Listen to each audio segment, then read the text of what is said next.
I think the fact that the Vikings lost 4 Super Bowls doesn't, enhance his career as a player, but I don't think it diminishes it for me.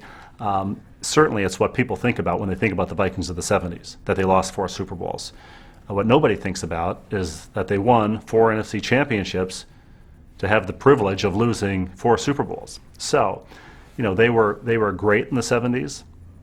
They should have won at least 2 of those Super Bowls. They didn't, and people will always remember that. But does that diminish the fact that Page was instrumental in leading them to the NFC Championship almost every year during those years, or that he was the man that he was, and he became the influence that he was on society, particularly in the law in Minnesota? Of course not. He would be the first to tell you that those Super Bowls were hugely disappointing. But he would also be the first to tell you that winning Super Bowls should probably not be the measure of a man's life. Yeah, he had that grill face mask with the steam coming out of the mouth, which was always an incredible image. Oftentimes the steam coming off the afro if the helmet was off.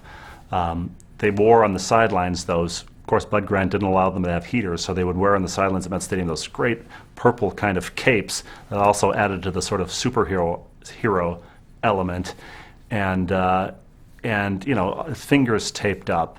The 3/4 sleeve jersey that was usually caked in turf and mud and snow, and I would say that those images gave me goosebumps, but because I was out there, I already had goosebumps because it was 10 below, so it kind of put goosebumps on top of my goosebumps to see these guys. And the Purple People Eaters, one of the great nicknames, I like to think of them now as the 4 Norsemen of the apocalypse. These guys with the Vikings horns, Eller, Larson, Page, and Marshall, who were, just watching them walk in slow motion, probably thanks to the magic of NFL films as a kid, to the line with the steam coming out of their mouths.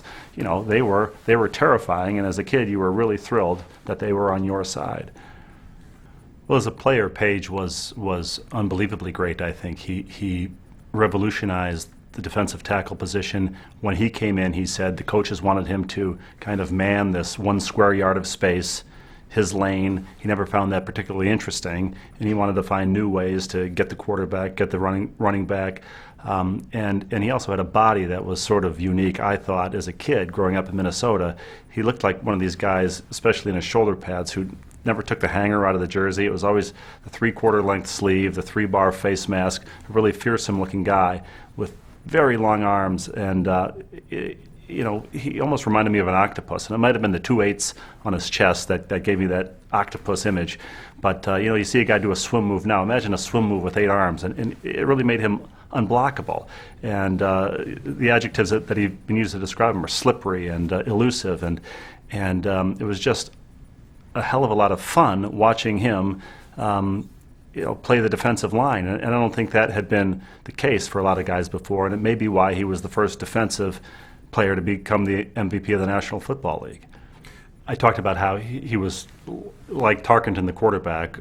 On the defensive side, he was all over the field. So he recovered 23 fumbles. I think that's because he was everywhere. I think he caused a lot of those fumbles too that he recovered, but he was just all over the place. So he had these long arms that aided him in swimming past offensive linemen, but it also helped him in blocking kicks. He blocked 28, something like that, kicks in his career, and in a time before they were officially keeping sacks, had 173 sacks.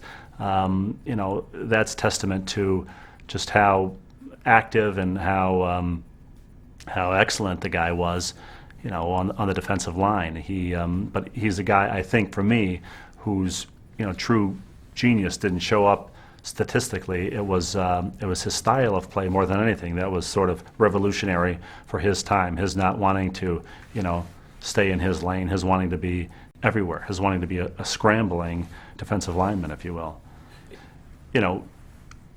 His statistical greatness and his stylistic kind of brilliance, reached its apotheosis in 1971 when he was the first defensive player to win the MVP of the National Football League. Prior to that, it was fairly unthinkable. And you know, even now, when you think of all the great, flashy players who are named MVPs, or who even can possibly be in the running for MVP, almost all of those guys prior to the 1980s were the marquee running backs, quarterbacks, and wide receivers.